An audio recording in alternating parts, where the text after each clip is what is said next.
It won't be like you're not a part of Facebook. You're not a part of Facebook. My name's on the masthead. You might want to check again. Oh, if you already know the answers to your questions, then why ask? What's the most you ever lost on a coin toss? I like the way you die, boy.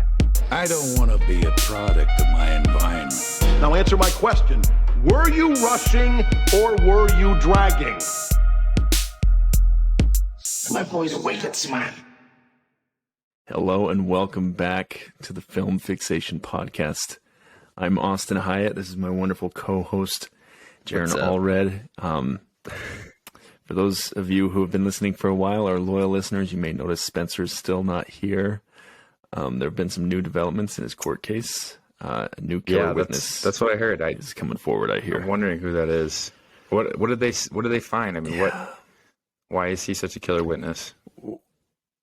Well, it was a couple things. So poked a couple holes in his alibi. He wasn't where he said he was that night, and then they found something on his computer this new witness was able to vouch for. Okay. So I don't know. Did you hear anything on it? No, I mean, I heard about the alibi because he said he was playing Minecraft at the library, right? But then yes, nobody smelt him there that night. So that maybe the witness was at the library. I don't know. We'll have to wait and see. Because if he was there, they would have smelled him. No, exactly. You know? Yeah, that's what I was getting at. It's unmistakable. Yeah. So yeah, we're praying for him. We obviously don't want our names attached to that. So, best of luck to that guy. Uh-huh. Anyway, Jaron's got some film news for us. Let's talk about what we're doing today. Going to talk about Good Will Hunting. Okay. One of our all-time favorites. Personally, my favorite movie of all time. So, that'll be exciting.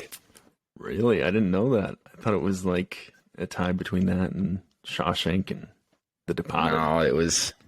But it's over those, It was Stand By Me for a while. But... Okay. I've just found myself watching Good Will Hunting more than any other movie. Just so... Very good. It's my favorite. Yeah. All right. So, let's get into some... Awesome. Yeah, we thought it was a... What were you saying? I was just going to say, we thought it was appropriate. We wanted to review one of our favorites, a classic today.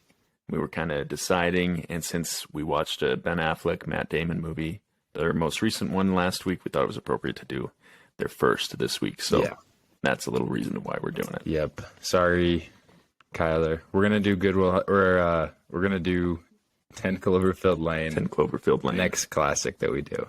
So, all right. Before we do that, film news. The Penguin trailer dropped. Did you see that, Austin? Yeah. What'd you think? I did. Yeah, it looks pretty good. I think it looks great. I'm really excited for it because Matt Reeves, his name was in the trailer. So if he's behind the camera, if he's going to be actually directing these episodes, it's going to be great. Yeah. I'm so excited for that. I can't get enough of that whole world. It looks like kind of like an Italian mobster, like Sopranos type thing. And Matt Reeves is just going to hit it out of the park. He's amazing.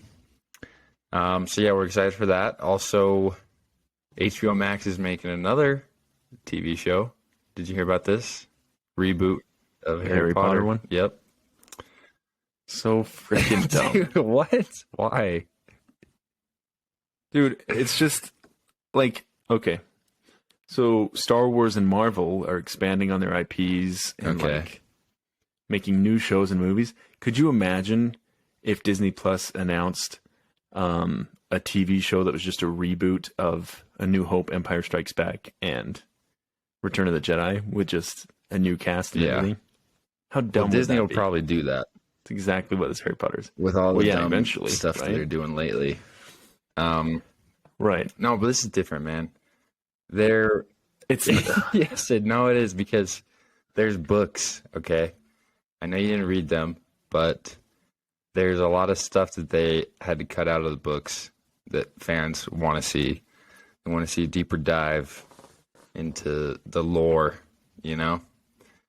So I don't think it's a great idea, but I'll watch it. And Here's What? here's what I don't Okay. understand. Okay, so like Game of Thrones, they're expanding upon that, Yeah. right? Because the author's still alive and can write new stuff for these new shows. I think they announced a new show, like a prequel to Game of Thrones, another one, Yeah. right? Along with these other Max Yeah, they announcements. did. J.K. Rowling is still alive. Like, why didn't she just write something new for them to Because expand on? she's you know? a transphobe. That's why. Yeah, They won't man. read her books anymore. Yeah, But she is attached to this. She's got like some sort of creative control over the series. Yeah, I think you're being blinded by your love of I'm Harry not Potter. a- It's just such a... Listen, nobody's a bigger Harry Potter fan than me. Okay, Yeah. it's always been my favorite. You're actually enrolled at Hogwarts, aren't you? Hogwarts Legacy. Yeah, I'm a Currently? Slytherin. Yeah. I haven't finished this semester though. Very It's just been so behind on my studies. You know, my charms class is just literally just waiting right there to start for like months. And I Jeez. just haven't gotten back to it. So, yeah, but listen, Star Wars has let me down a little bit these past, ever since Disney took over. After Rogue One, I'll say that. So is Marvel, man. And now we'll see. We'll see if Harry Potter is going to let me down. HBO Max hasn't let me down. They've given me great shows recently. Yeah. So I trust them more than I trust Disney. So I'm optimistic. I'm not going to just put down the idea automatically. I do think there was other stuff that but you know what? They made those movies about the Secrets of Dumbledore or whatever. I don't know what it's called. You know what I'm talking about? And I never watched those. Yeah, Fantastic Beasts. Yeah, Fantastic Beasts. That's right. Yeah. And I just wasn't And interested. apparently they were horrible movies. Well, I wouldn't watch those, yeah, that's true. That main guy, do you know what's his name? Eddie Redmayne? I hate him as an actor. Yeah. He just screams Dude, and cries and you're out of your mind. overacts, and he's ugly. And he has crazy. stupid. You don't like him in Les Mis? No, I don't. I can't finish Les Mis. You're out of man. your mind. I like Man. I always turn it off after the Russell Crowe song. 24601. His first I song, don't know. Man, it's just Russell they're just Crowe's. singing the whole time. It's hard. And I hate Eddie Redmayne. I hate looking at him. But I need to give that movie another try. I'll do it. Yeah, I think so. Yeah, but yeah, so don't like Eddie Redmayne. But we'll see who they cast, man. I hope they get it right this time. And you know what I'm also you haven't seen the movie, so I'm not even gonna talk about it with you. I have seen all the What? movies like 10 times. I've just never paid You attention have not. because they're horrible. When Grace and I were dating, Okay. I watched all of them with Your her. wife Grace? My current wife, Okay. Grace. Yeah. Quick story for the pod, real quick. When I was Shut living in up. Cedar City, my wife and I were newly married. No, this is true, and it has to be No, said. it's not. But tell it. We had been married for just a All few right. months, 5-6 months, and there's a housing crisis down there, and my two best friends, they had nowhere to go, okay? Nowhere to live, and I said, well, let me open my doors, and I had 2 extra bedrooms. I let them live with me. So I go out to work one day, grinding, just knocking doors. I was a salesman at this point. I come home in the middle of the day, and my best friend Jaron is sitting on the couch, cuddled up to my wife, same couch, under a blanket, watching one of the Harry Potter movies. And that's why I can't watch them Yeah. anymore, because of that Really? day. So it's your fault. Yeah, that's exactly Well, you had what like happened. 22 years before that to watch them. And you didn't. So, listen, everybody. Because I knew that was listen, going what's to happen. true, I knew if I started watching them, it was going to happen. Grace and I, it was around Christmas time, I think. And you know, I didn't have a job, I don't think. You know, I never seemed to. Grace didn't have a job. And we were just watching Harry Potter movies, okay? And separate couches every single time. And Austin knew about this, and it went on just for a couple days, and that was it. So, Yeah, fans, choose who you want to believe. Yeah. Choose who's more trustworthy. Who has more at stake by lying. Yeah, that's true. Anyway. All right. What other film news? Oh, yeah, so A24, new trailer for another horror movie. I am very excited. I've been following this movie. It's called Talk to Me for like a month now. So what happened is this movie was made in Australia, and they showed it at a film festival, and the A24 people or whatever were there, and they immediately bought the rights to it to distribute it in America. Wow. I think it's the first time that they've like just straight up bought a film like this and not like heavily produced it, you know? And they say it's the scariest horror movie that they're going to distribute yet. So that's... Yeah, the trailer looks I pretty know, scary. The hand and... I was watching it at work, like all the lights on. You know, I was fine, and I was getting a little creeped out just by the Is trailer. it a true story? It gotta looks be. like it. I don't know. But it's a little too specific not to be true. It's at least inspired by something, obviously. Let's see. I'll do a quick search. Okay. But yeah, scariest movie yet for A24. That's so hard to believe after watching Hereditary and Yeah. Midsommar. So we'll see.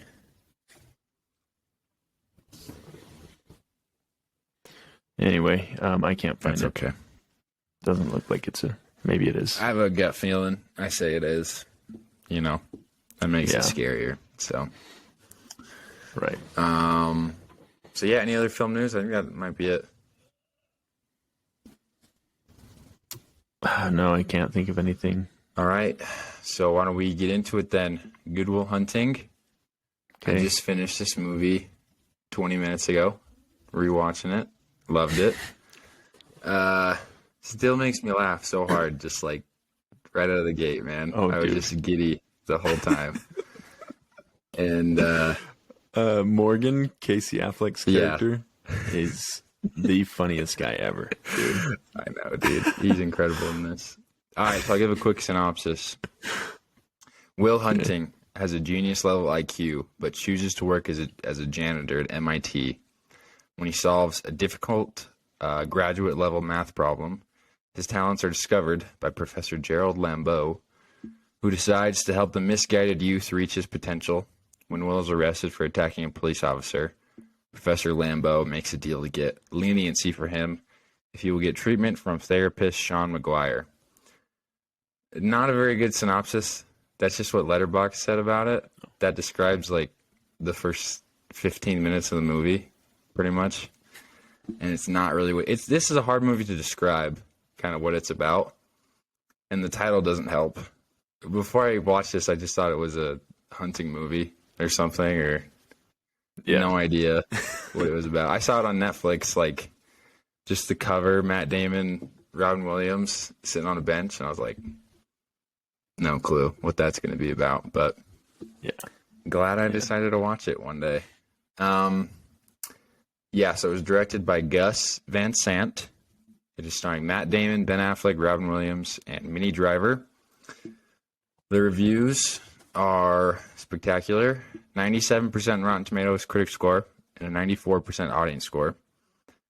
IGN, 8 out of 10. Seems low. IMDb, 8.3. Yeah. Also too low. But on Letterboxd, which in my opinion is the most accurate, it's got a 4.2 average. So that's really good on that. I give it 5 stars. Austin, would you give it? Yeah, I rewatched it last night, went to go log it in Letterboxd, and I only had it at a 4.5. Don't know what was wrong with me that first time I watched it, first couple times I watched it. Maybe I just Hadn't figured out Letterboxd yet, but yeah, it's a 5-star for me. Perfect movie. Yeah, I agree. It had a $10 million budget. Do you know how much it grossed? Wow. I don't know, upwards of $225.9 million. Wow. So pretty good return on that. Yeah, I'd say so. So, Austin, what did you think rewatching it? What changed your mind about it? Dude, I found recently I'm really into what's the word?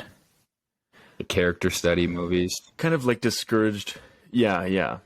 I really like movies very recently where not a lot happens, but a lot happens to the character, like within themselves. Yeah. And especially like young men who are kind of misguided and don't have a lot of options. So like, for example, The Graduate or, Cha Cha Real Smooth. This movie, I feel like I can just really relate to right now at this point in my life. Like I'm going to college, trying to get a career. You're a genius. But I'm a super math genius. And I've got 3 beautiful friends that I hang around with and drink beer, and I'm dating a British girl. Man. I didn't realize you had that much in common. Not related. That's crazy. Yeah, I've got a second life for sure. Not relatable so much in that, but just like I don't know, that it kind of sucks to be like in your early 20s and having people tell you what's best for you and tell you what to do, and you just kind of wanting to resist that and chill with your buddies and do nothing. But yeah. Anyway, the comedy this time just took me out. Like every interaction where Ben and Casey are on the screen, so funny. It's just like you can tell it was written by 2 youngish dudes, where that comedy is just so natural and organic, just conversations you would have with your buddies. I love that. And of course, it's always kind of sad seeing Robin Williams as the therapist, like knowing that he ended his own life. And like he plays a pretty sad character in this movie. Yeah. Like he's fulfilled, but he's a widower. He isn't as successful as the people around him. And he really finds success through helping Will kind of find himself. So just great characters, great all around, really a natural flow to the movie. So yeah, man, I totally agree. Love it. Will Hunting, I think, is the most deep character that has ever been put to film. I mean, and it's such a hard character to play. I don't think anybody else really could have done it except for Matt Damon, because he has to be, first of all, he has to pass as a genius. He has to be believable as a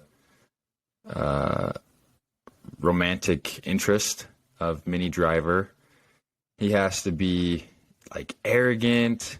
He has to be tough, like you have to believe that he did all this stuff like mayhem, larceny, arson, Grand Theft Auto, everything that judge reads off. And you have to believe that he just doesn't know what he wants to do with his life. He's just like us, where he's just trying to figure things out. He's in his early 20s. I think he's like 21. Yeah, he's got to be 21. Yeah, because he's eating in the bar. But it's such a his 21st birthday is when they get him his car. Yeah, that's right. Such a difficult character to play, and just like you can choose to focus on so many different parts of him and dissecting his character every single time we watch it. And I just never get bored of it. And when I don't want to do that, I just have a great time just laughing at everything Casey Affleck says and every single interaction that goes on with that group. And Robin Williams is so great. All of his improvised lines and everything. I think it's the perfect like buddy movie, where you find so much of you and your friends like in this group, or at least what you wish it was like, or it's such a fun time. And I just can't recommend this movie enough to everybody. It's so great. Right. Let's get into great soundtrack. It's got like 3 or 4 like Elliott Smith songs that are so deep, and they just come in like at the perfect times. and create just this great tone of the movie, which I love. Yeah. Real quick, I wanted to kind of go back to what you were saying before about how like nobody but Matt Damon could have played this role that has so many different kind of aspects to the character. When you said that, it made me think of like the roles that he's played since then. So like you mentioned, he has to be believable as a genius. You know, in The Martian, he's like this super genius that's super competent at everything he's doing. Genius, you know, biologist. saves his own life. Yeah. Right. In The Departed, he's like a rough guy from Boston. You know, you could believe that he could rough somebody up. Has those kind of aspects of him. And then, like in Air, this movie we just saw, he's like a pretty lovable, pretty moderate, neutral guy. Yeah. So, you know, we talk a lot about actors that get kind of typecast, like The Rock or, you know, Vin Diesel, those type of guys, if they're actors, whatever they are. They play the same character in every movie. But like you said, this kind of kicked off Matt Damon's career into you could see Good Will Hunting 100 times and see a different character every time. And that helps when casting comes around, considering Matt Damon. Yeah. Yeah, I think he's fantastic in everything he's in, you know. You know what's crazy is that it almost wasn't him in this movie. I mean, I know he wrote, and so what happened was, I'll just get into the facts about the production real quick, but Matt Damon wrote this movie when he was at Harvard, and it was for a school project that he was doing. It was supposed to be like a play or something. It's supposed to be 10 pages, but he wrote 40 pages of a screenplay, of a script, and he turned it in. He got it back, and he asked his buddy Ben Affleck to help him get it finished and help him get it made. So they did that, and they sold the rights to Castle Rock, the film company, and they shelved it for a whole year. Didn't want to make the movie for a couple different reasons that we'll talk about later, but they also wanted 2 different stars to play the lead roles, a little bit more established actors. You know who they wanted to play the leading roles? I feel like I've read this somewhere or heard it before, but who is it? And Brad Pitt. Leonardo DiCaprio. I mean, I don't know. That's a different movie, but that's interesting. I'd love to just see that in an alternate reality, but I'm glad we got what we got, obviously. Yeah, Leo would have worked, and it still would have been a great movie, but the tone would have been totally different. You know what I mean? That's true. I mean, Leo kind of plays a character like this in Catch Me If You Can. Have you seen that? Where he's just like a genius con man, you know, with kind of abandons his parents, and he's on his own. He's figuring out kind of what he wants to do. I don't know. But yeah, I'm just really glad that we got Matt Damon. But what was I? Oh yeah. So just the fact that we almost... You were talking about how it got shelved. The production. Yeah, just the fact that we almost didn't get Matt Damon in this role is incredible. But what happened was Matt Damon had a few small roles before this. He was in School Ties and a couple other things. I think Rounders before this was Edward Norton. And then he was Rain Man. I don't know if you've seen that movie. It's a lawyer movie. But he killed it. Rain Man, yeah. That was Dustin Hoffman. No. Am I thinking of something else?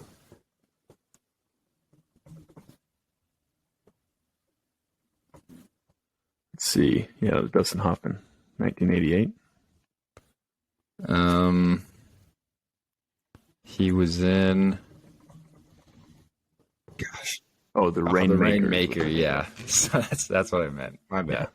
He was in, it's like there's no way. He was in the Rainmaker. Should we cut that part out?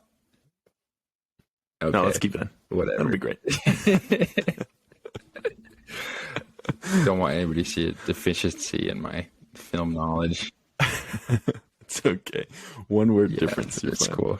Yeah, he was Rainmaker, not Rain Man. Right. And so they saw that, they're like, wow, he's incredible. So they cast him for the lead role, you know. And then it got made. So pretty good. Yeah, so why don't we get into the categories? Want to do that? Okay, let's do it. Let's do it. Favorite part. Okay. Do you want options or Give me some choices. I'll give you some choices here, I okay? love your choices. These are pretty much in order. How do you like them apples scene? Where they're at the Harvard bar in Cambridge, and you know that ponytail guy is talking to Ben Affleck, and he's Who, by the way, that guy is perfectly you think cast. yeah. Like his thin, wispy hair coming over his forehead, just I know. gross, you know. Yeah, So, Mini Driver's like, great "Would casting you to leave make him a us Halo guy." alone?" And yeah, he was great. Yeah. And then, you know, Will goes on that long monologue about whatever. I'm not going to try to industrialization. Yeah. Edward Pre-industrial, Smith, yeah. you know, totally shows up the guy. It's awesome. And then the Mini Driver, the part that I love the most is when he didn't go talk to Mini Driver right after that. He leaves. And then he's talking to Casey Affleck at the bar. And Casey's like talking to him about some altercation that he got in. And he's like, and so I told the heavyset one, like, she's like, no, he's like, the heavyset one told me I had a receding hairline. So I was like, F you. And then Mini Driver just goes and sits down right next to him. And he stops, he looks her up and down. And he goes, I swallowed a bug. And he leaves. Swallowed a bug. And he improvised that line. I guess it was from like Apocalypse Now or something, but such an incredible scene. And then, you know, he gets her number. And then he goes and he sees the other guy at it's like at a diner or something. And well, how do you like them apples? I got the number. Yeah. That whole thing, which it's timeless, man. People quote that all the time. So, Yeah. Pretty good. One time you got me a sticker that said "Wicked Smart." Yeah, from that scene. Right. Oh there yeah, as and that's well. in our Had it on my intro. water bottle that for a while. part. My boy's wicked smart. Yeah, it's in our intro. Yeah. All right, so that whole scene, everything that I just mentioned. Part that I really like is Will and Skylar's first date with the Elliott Smith song. When they're just like at a convenience store and he does the magic trick with the caramels and he just throws them all over the place, and then they talk about like the first kiss or whatever, and then they just get it out of the way. So tender, so nice, just with the music and everything. With their mouths full. And Yeah, everything. I love it.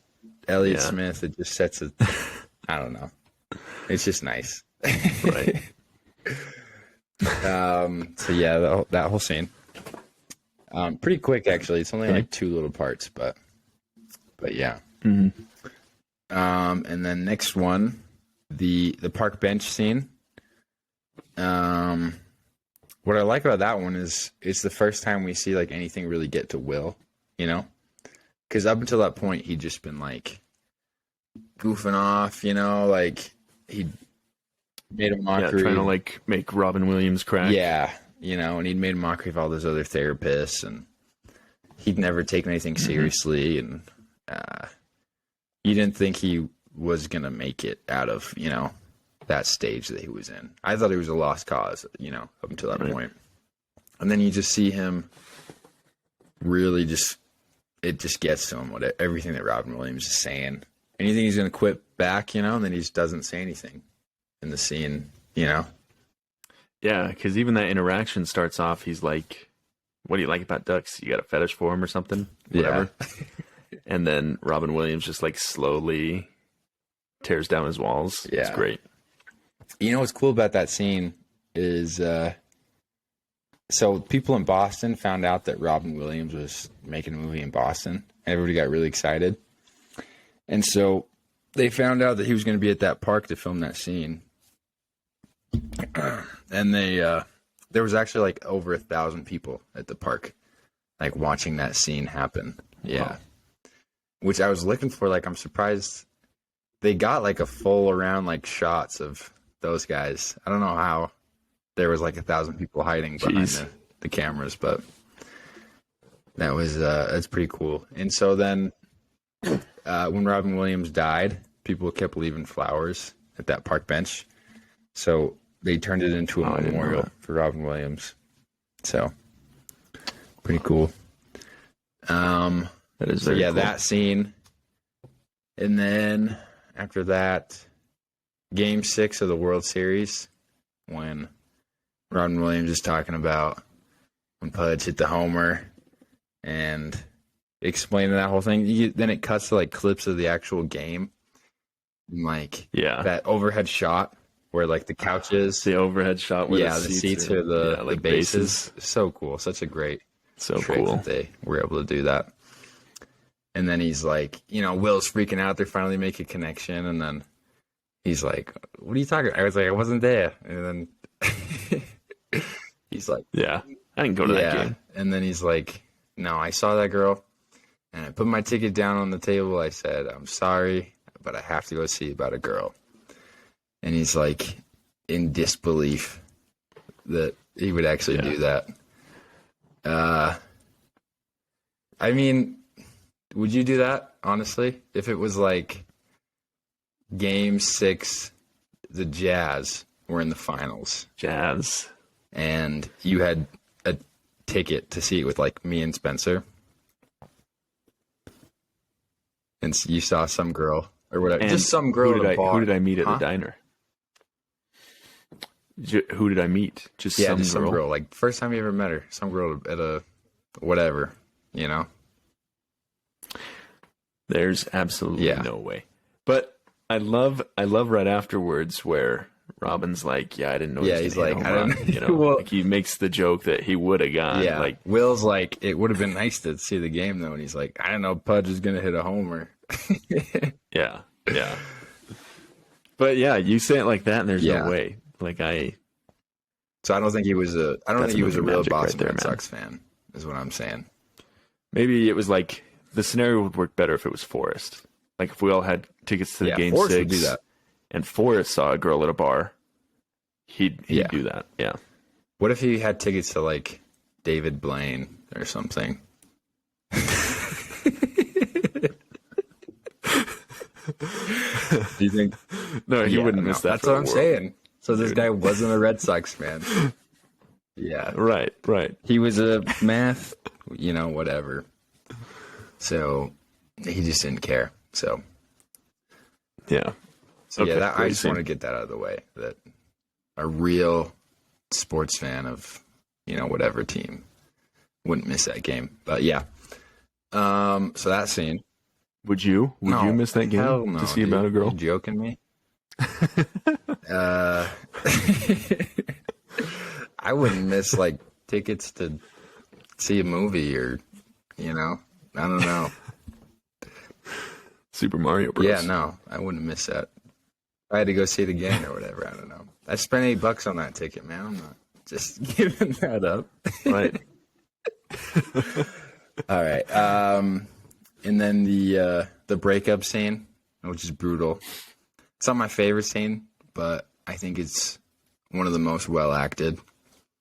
And it's hard to watch, but he just completely wrecks her, Well, and it's so in character for Will. Yeah. Where he's like, I don't love you. I can't say I love you. I know. I think it just fits perfectly. She's just so like understanding. She's trying to give him, she gives him so much room, and she's so understanding. It hurts to watch her cry over him, and he's like punching the wall, and it's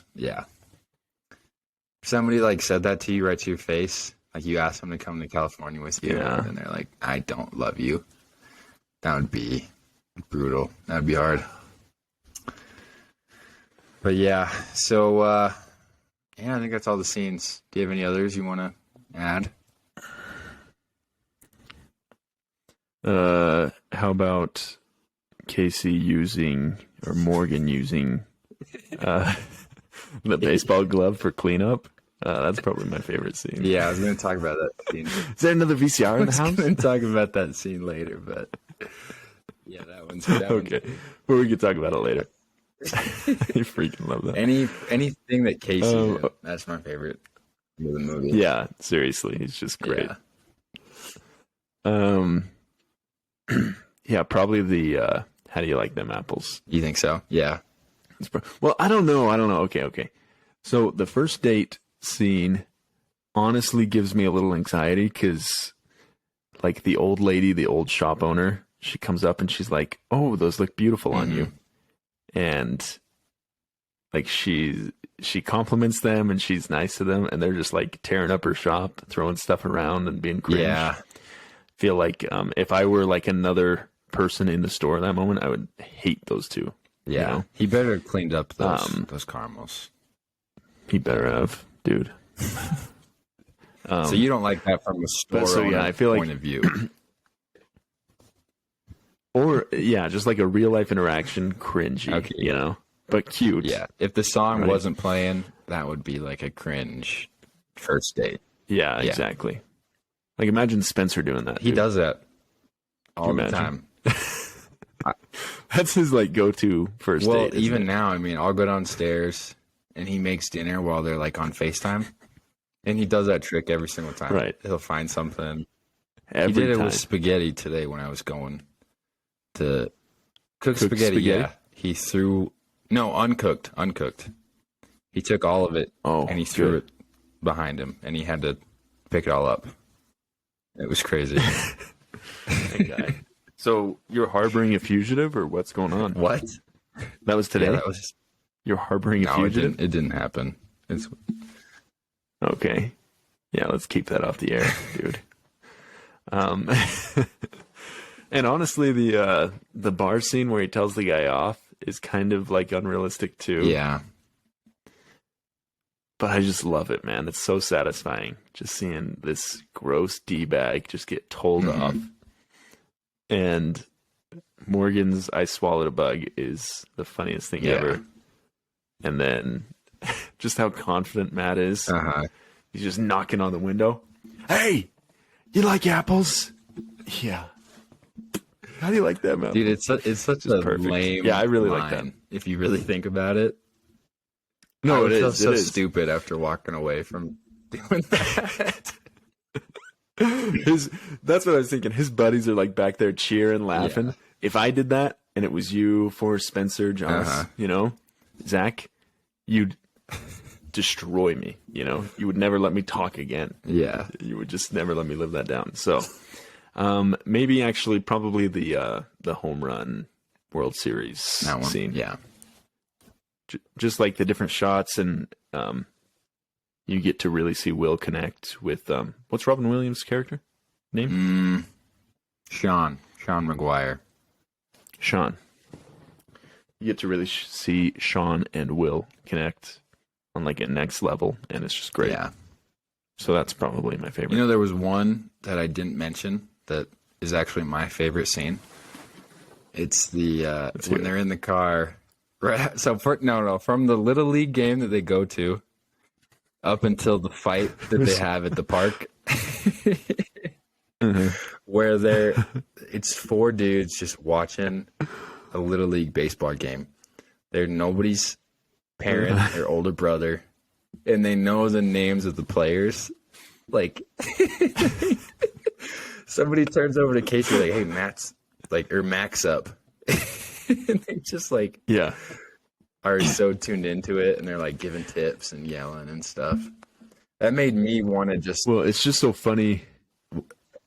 Well, I Sorry, was just go saying ahead. that just made me want to like go get a camping chair and just watch some AYSO Right. soccer game with my buddies. Like the Right. day after I saw it, you know. Well, it's so good because it keys you into who these characters are immediately. Yeah. Like they're kind of aimless, you know. They're sitting there midday watching some random baseball game, some little league game. So you know they've got nothing better going on, but they're so lovable, you know. Their interaction with each other and them like cheering on these little kids just sets the tone really early in the movie for who these guys are. And then they I think it's they just want great. to stop to get some burgers or something. And he's like, no, that's 15 minutes. That's like 15 minutes out of the way. He's like, what are we doing? We can't spare 15 minutes. Yeah. And I'm going to put your sandwich Yeah, on and then layaway. That's a classic. Casey's like, where's my burger? He's like, I had a double burger. It's like, why don't you do this? Why don't you give me 16 cents and put your burger on layaway? And then Casey's just like freaking out in the back seat. You know, he's like, I told you I'd get changed when I get the snow cone. Why are you giving me a hard time? So good. And then just the car scene. And then So good. they just see that random dude who picked on Will as a kindergartner. And they're like, we gotta just jump these guys.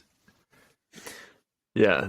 One of them's like, oh, what do we got here? What do we got here? I don't know yet. Slow down. Dude, You know? that's just I so was like, insane. I don't know what's going on yet. Slow down. You should all just be locked up. That how do you even remember who picked on you as a kindergartner, man? And you know, he said he's like, that guy Yeah. used to beat the shit out of me as a kindergartner. Like, bro, Yeah. that's crazy. Just And so then funny. like, And then Morgan doesn't want to go. so good. And then they get out, and then the scene it's so like unintentionally funny because half of it's like real slow-mo and another part of it's like fake slow-mo, you know? Where they're like just swinging slow and the shots like close-ups of their faces, and when Casey's like hitting a dude and it's like just his face and he's like, His eyes go all big. That was so good. And then so those 3 parts compiled, that's my favorite scene of the movie. Yeah.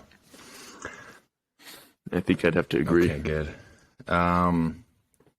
Least favorite part, I didn't even want to do this category, but something just makes me mad every time I hear it. When Robin Williams and Will are talking for the first time, and he's like, you work out? And he's like, yeah, I work out. He's like, he's like, how much you bench? 285. What do you bench? Robin Williams does not bench 285. That's a ridiculous amount of weight.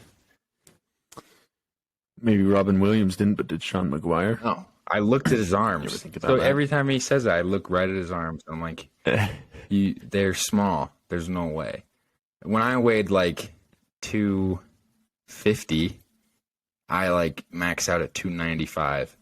And that was like one of the toughest, you know, it's incredibly hard. Less than 1% of everybody that goes to the gym can bench like 315.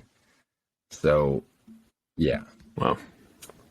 I doubt it. But I don't know, man. His arms, maybe it's just the hair. Maybe it's just the hair on his maybe arms. I'm wrong. He's like But they look pretty 50, thick. but you know, it's whatever. Yeah. So, Yeah. all right. Best quote. I added this category for this movie just because there's so many quotable parts. We talked about a lot of them already, but the one in our intro, my boy's wicked smart. This Casey. Classic. I don't want to say this one.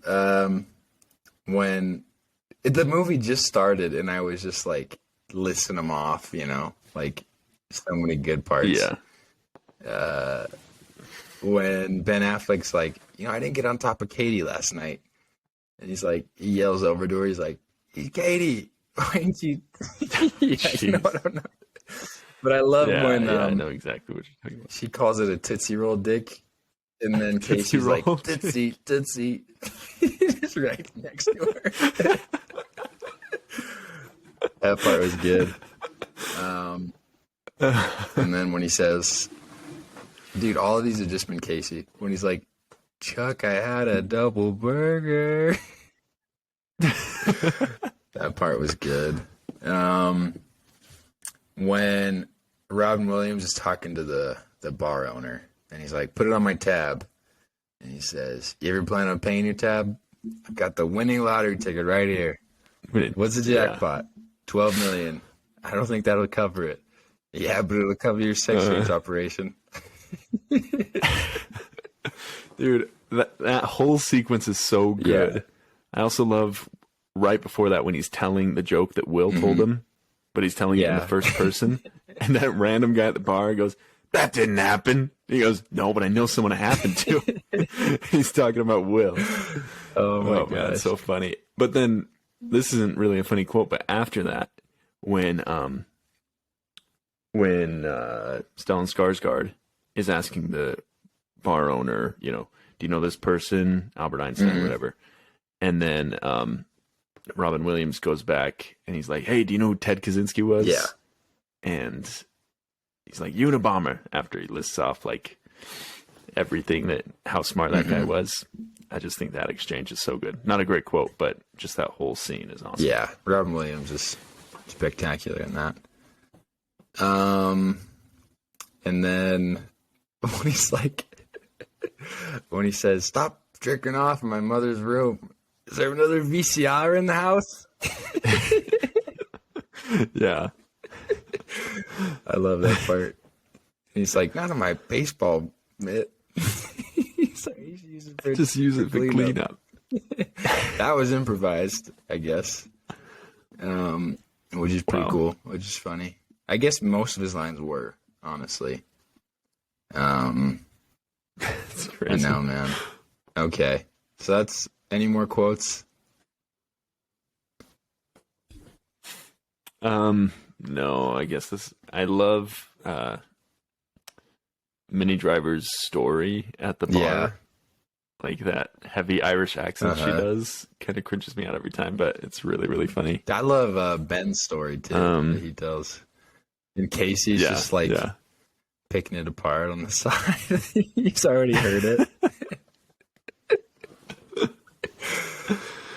I also love when Stellan Skarsgård, I can't remember his freaking character's name, but he turns the Lambeau. corner and Professor Lambeau, he first sees Will writing the answers on that board, and he's like, hey, what are you doing? And Will just goes, "Fuck you." And he goes, oh, you're a smart one or whatever. You're a clever one. Super funny. That part was good. I can't think of any other great ones, but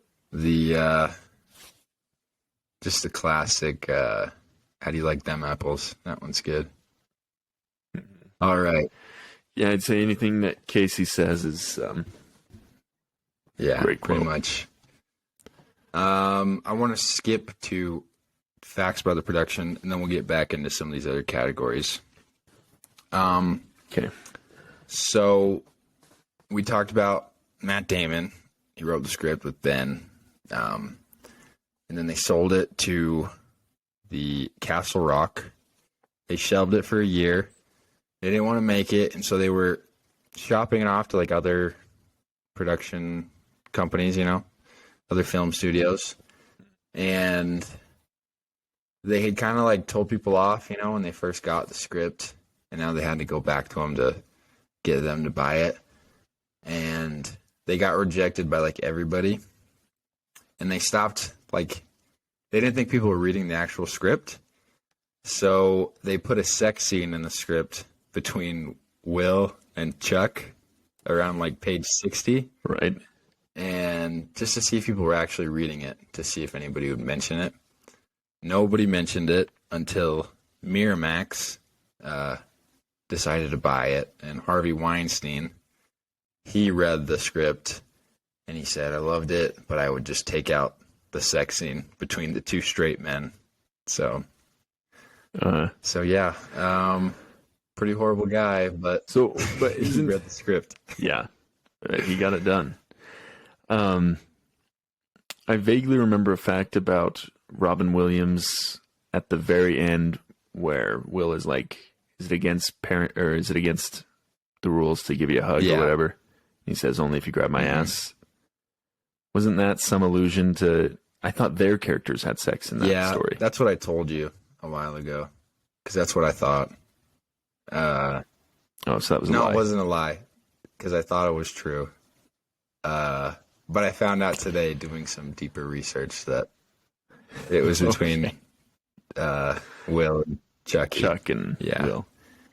It's. Okay. I mean, they should have put it with that part with Robin Williams, you know, because he Yeah. says, "Does this?"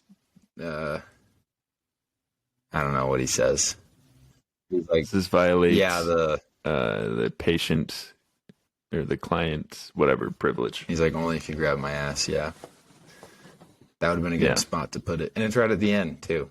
So you would have Yeah. known that they read the Would've whole really thing sealed before the they deal. got to that, but yeah. Yeah. So, so that happened, and then Harvey Weinstein made the picture, and then the script went through a couple different hands. You know, people like got tossed around Hollywood. You know, and at one point, William Goldman, he's a famous screenwriter. He read it. He told Ben and Matt they loved it, but he would cut it in half because originally the second half of the film was right after Will goes to get Minnie Driver in at Stanford. Originally, it was Will, Chucky, and Skyler go on the run because, like the CIA or somebody's after him because Will, he's too smart and he's become like a weapon and he's dangerous. So it becomes like a spy, like a thriller action movie. Like a Jason Yeah. Bourne. Can you believe that? Wow. That's I know. crazy. That was Matt's original Yeah. screenplay? So that was the second half of the movie. Wow. Glad that didn't I happen. know Jeez. that would have been so crazy. If they hadn't cut it in half, I'm sure like the first part of the film would have been a lot less personal, and it wouldn't have worked. I think it obviously would have been a mistake. And then when William Goldman told them that, they're like, yeah, obviously, and so they cut it out immediately and just made the first half of the movie. So yeah, and then another fact: Gus Van Sant drew the painting that Will tears apart when he first meets Sean in his office. That's pretty cool. And then Robin Williams improvised a lot of his lines, but most notably, he improvised the "son of a bitch, he stole my line" at the very end when he reads the note that Will left him when he said he went to go see about a girl, which is incredible that he, you know, Yeah. that's probably one of his most iconic lines, you know? So, it's crazy. He was awesome. And then this movie was nominated for 9 Oscars, and it won 3. Do you know which 3? Wow. Let's see. Best supporting actor. Robin Williams. Best original screenplay. Yep. Mm-hmm. Couldn't have been best actor. No. Huh? Will wasn't, Matt Damon wasn't nominated. Can you believe that? I Wow, know. interesting. Very interesting. Then not best score. I don't know. What's the third Best one? supporting actress. Minnie Driver won. Oh, yeah, of course. She's incredible. That makes a lot of sense. So yeah, that's all the facts that I have. So, takes care of the ideas for a sequel category. Just make the second half where they. That's just the second half. But I guess that would be so funny if they made that today, Yeah. dude, with the same actors. Uh-huh. That would be great. Yeah, they should do it. Somebody, I guess, Ben Affleck was saying that at the Air premiere that somebody pitched Good Will Hunting 2 to them, and they said they weren't going to do it, and they were laughing about it. So, not cool. How could you? Unless you did go like unless you doubled down on it just being crazy. Like you just can't extend that story and make it meaningful. I don't think there's any way for this to have a sequel. But, Yeah. all right. New category. Very excited about this one. We're going to talk about this every time. Right. Who is the most literally me character? And that comes from a TikTok trend or whatever that's going around where everybody says like every Ryan Gosling role is literally them just comparing themselves to him, and it's funny. But yeah, some of you will know what am I describing it right? Can you? Yeah. No, yeah, you are. It's I feel like my parents aren't going to get basically it when if they there's listen to this. no. So usually when it's a character in a movie that's like an alpha male or kind of moody, Yeah. doesn't really talk, it's a really broad Yeah. definition, a sigma male. Somebody as we who's like call them. cool and mysterious. Someone who you wish. Yeah, we aspire to be, but maybe not really Yeah. aspire to Like be. when you watch a movie and you want to like Um, take on their personality for your own. Yes. Yeah. So like Driver in Drive, he's literally me. No, you know what I exactly. mean? Blade Runner 2049. That's me. Yeah. All right. Yeah. So, who do you think is the most literally me character? That's Yeah. really hard for this Uh-huh. movie because you could go one of two ways. You could either go like Chuck is the most literally me because he's like. You could go a few ways. Any one of the friend group except the redheaded Yeah. guy, Bill. but all for very different reasons. Because usually the character is kind of like moody and mysterious, and there's not really a lot of that in this movie, except for Lambeau's character. He's kind of like He's just up like that aisle, creepy. I don't think. Yeah. I mean, if you're Okay. talking about like What do you think? who's most likely to be at the next like TikTok trend, it would probably be Will, right? Yeah. Yeah. Like I wouldn't be surprised to see a video about him being the most like literally me or whatever. But in my opinion, for me personally, I say it's Casey. It's Morgan O'Malley. Yeah. And I listed some reasons here.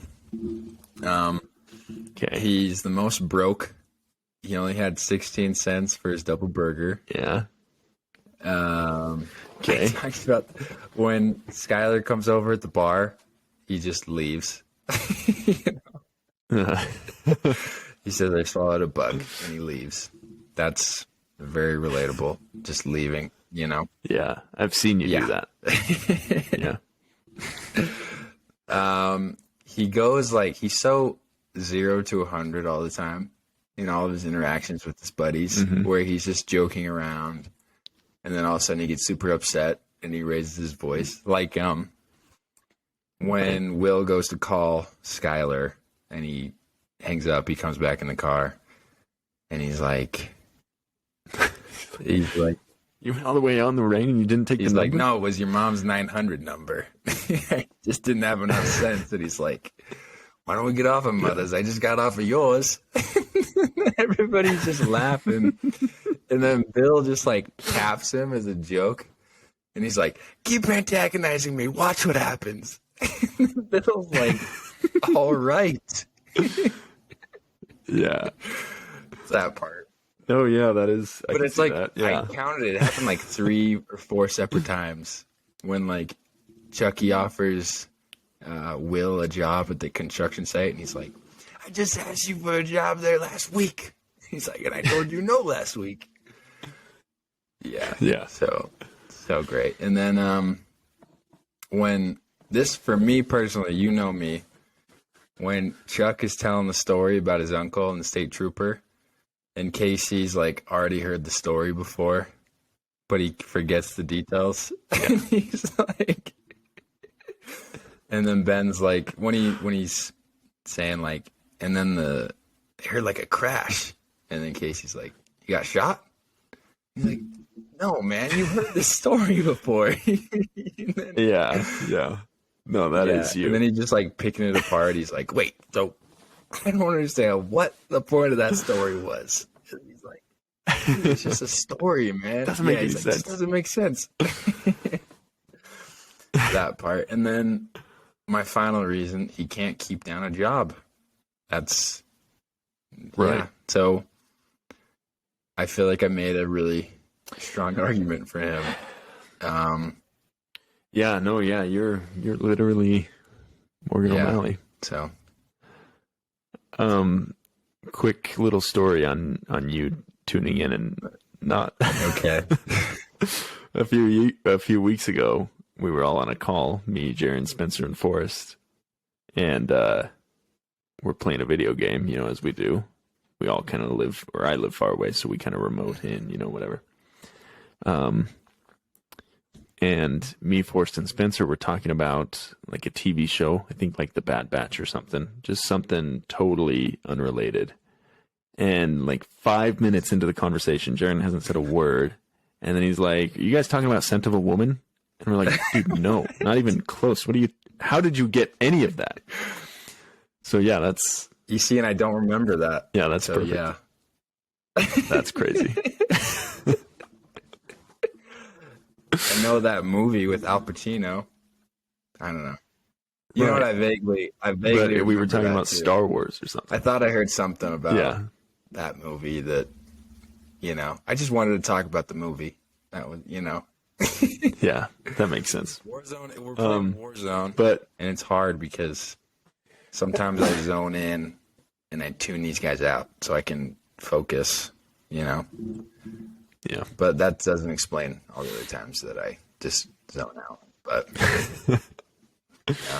but for the next movie, I wasn't prepared to be looking for the literally me character. So for the next one, Okay. I'll go in just looking for Sweet. that. So we should be better off next week. But also, I mean, with Will, too, you could pick him because he doesn't know what he wants to do. Casey's more just like Yeah. aimless, just doesn't care, which is probably more me anyways. But a more Well, yeah, concerned person it probably relates more to Will about actually figuring it out. But right. Speaking of him being like more aimless than Will, it's perfectly illustrated right at the end where Chuck goes up to Will's door, and Will's Yeah. not there, as Chuck had told him he wishes every day. Mm-hmm. And he comes back to the car and he's like, he's not there. And the first thing Morgan does, he doesn't even care. He just runs and takes shotgun. Like, he's like smiling. just so funny. Yeah. It just shows that, like, even when Will, who was like the hopeless character at the beginning, has moved on, he's kind of leaving his buddies behind, and they're still in that they aimless just don't state. care. They're just gonna hang out Yeah. still. Yeah. Right.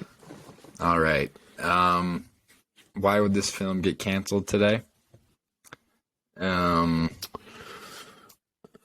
think the use of the R You word think so? is super heavy. Yeah. I didn't mind it. No, just kidding. That was the. Well, there you have it, folks. That's Jaren's we character probably on shouldn't- display. Let's cut this part out. No, we'll leave it in. Oh gosh. Just kidding. We'll cut Okay. that part. Oh, mark it. I'll start it over. Okay. Okay. So why would this film get canceled today? Heavy use of the R word. I know, Austin, you love it. You love that word. Okay. That's crazy. Okay, we're leaving both of that in. We're leaving both of those things in. Fine. Yeah. Fine. Just leave them both in. Okay. All Okay, right. great. So yeah, we covered that. Professor Lambeau is super creepy, like calling his Yeah, he's students. hitting on all of Every his students. single scene that he's in with some underage, some college girl, he's just hitting on her. He's talking about math, and he's like, "It's so erotic." It's Yeah. erotic. Yeah. So yeah, that's funny. But yeah, just super creepy this time that I noticed. Like, and he's so, I don't know, but he's narcissistic and only cares about his Fields medal. But there's nothing to cancel him over. But Yeah. yeah, just the creepiness. And then there's not a single black person in this movie. Yeah, I noticed that. All white people. That's Which Boston is like notorious for being white and racist, Oh, really? you know? So you think Matt and Ben were Yeah. back then with their Probably. Boston roots? probably, dude. If they hung out around Mark Wahlberg, for sure. Which I don't know if they He did. should have been in this movie. That guy tried to be a Vietnamese dude, did that Yeah. like, multiple times. Jeez. Anyway. I need to look more into that. When, yeah, he's a pretty bad dude. I went to Boston with Spencer one time. Spencer flew out, and we went to a Red Sox game. And he was just really in his element there. Really? Like, he loved all the racism. and Really? He just fit right in. Yeah. Man. So, I don't know what that says about him. but Hopefully they don't call you up as a witness in this court case that he's in right now. I know, because I'm going to have to give a character Yeah. evaluation. That's It's not to going to tell be the pretty, truth, man. man. Under oath. That'd be crazy. All right. Then that was it. That was the only things you could cancel this for, but nobody will. And then I also don't think so. Harvey Weinstein, his company produced it. Yeah. And he was a bad guy. Gross. So yeah, that's pretty much it. Any closing thoughts? No, if you haven't seen this movie, it came out in 1997, right? We probably spoiled a bunch, so sorry. But it's a fantastic movie. Like we said, Jaren's favorite, one of my favorites. A perfect movie. So go watch it. Yep. Go watch it. It's incredible. All right. Thank you everybody so much for listening. We really appreciate it. We love you all.